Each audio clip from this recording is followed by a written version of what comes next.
Ховд аймгийн засаг даргын тамгын газар гэр бүл хүүхэд залуучуудын хөгжлийн газар улсын бүртгэлийн хилтэс залуучуудын холбоо хамтран Монгол Улсын ерөнхий сайдын ивэл дор 17 дахь жилдээ Монгол Улсын иргэний андган үүрэг ёслолыг зохион байгууллаа. Ховд аймгийн нийт хүн амын 50 гаруй хувийг 15-аас 34 насны залуучууд эзэлдэг. Тэгвэл 2019 оны байдлаар аймгийн хэмжээнд 600 гаруй хүүхэд 16 нас хүрч иргэний үнэмлэгээ авч өгнө гэсэн статистик мэдээлэл бий. Тэдгээрийн төлөөлөл Жаргалан цумын ерөнхий боловсролын 7 сургууль, Ховдын сургуулийн дэргэдэх лицей сургууль, Хөгжил Политехник коллежийн суралцагч нийт 240 гаруй сурагч энэхүү ёслолын үйл ажиллагаанд оролцлоо.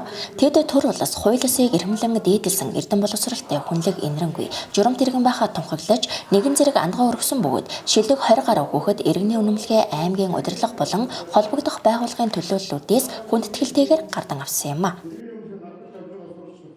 Сайн бацгаанаа намайг Ундармаа гэдэг Ховд аймгийн лаборатори 1-р сургуулийн 11-р ангийн сурагч. За тэгээд өнөөдрийн хувьд бол ингээд энэ их том танхимд ирээд ингээд Монгол Улсынхаа иргэнийхээ үнэмлэхийг гардан авлаа. Тэгээд маш том үүрэг хариуцлага над дээр ирсэн. Мэдээж Монгол Улсын иргэн болно гэдэг бол маш том үүрэг хариуцлага.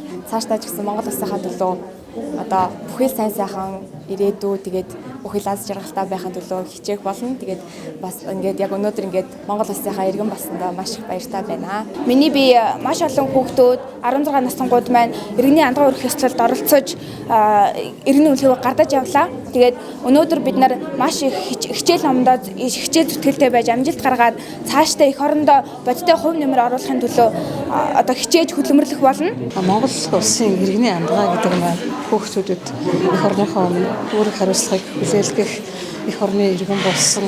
За ээж ааваас хараад эх орны хөө боллоо гэдгийг мэдрүүлсэн, хариуцлага өгүүлсэн тэмдэглэлт үйл явдлуудад гэд өнөөдөр иргэний андгаа өргөсөн 16 нас хүрч эх орны хөө болж байгаа хүүхдүүдтэй охтуудтай бүгдээрэнд нь баяр хүргэж сурлагын дээр амжилт сайн сайхан бүхнийг хүсээрээ. Монгол Улсын иргэний андган өрх ёслолын үйл ажиллагаа нь хүүхэд залуучуудад эх орон сэтгэлгээг төлөвшүүлэх, төрөөсөө эрхэмлэн дээдлэх эх орон ард түмнийхээ өмнө хүлээх үүрэг хариуцлага ухамсарлан чин шударгаар амьдрах түүх соёлоороо бахархах үзлийг төлөвшүүлэхэд чиглэж багаараа онцлогтой юм а.